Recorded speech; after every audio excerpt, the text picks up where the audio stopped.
অনেকেই এখন মৃত্যুপের স্তূপ থেকে কন্টেন্ট খুঁজে বের করে। বাংলাদেশের যে ঘটনাটা হয়েছে, ওই ঘটনায় যত নাম লোকেরকে মানুষ সাহায্য করেছে তার থেকে বেশি ভিডিও বানিয়ে সোশ্যাল মিডিয়ায় ছেড়েছে।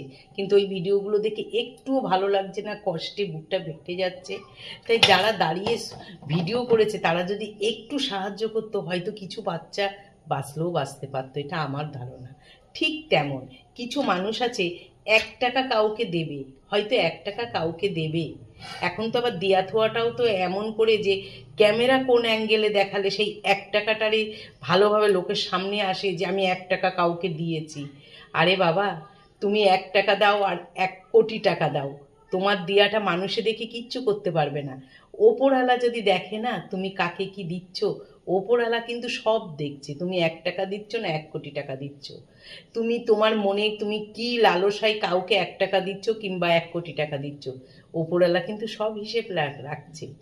তাই আমি বলবো, যদি সত্যি কাউকে মন থেকে দেওয়ার ইচ্ছা থাকে, আগে ক্যামেরা না, আগে তাকে দিয়ে তার সেই সমস্যাটা উদ্ধার করে তারপরে বলো যে হ্যাঁ আমি একে এইটা দিয়ে এই সমস্যাটা উদ্ধার করেছি, তখন ভালো লাগবে।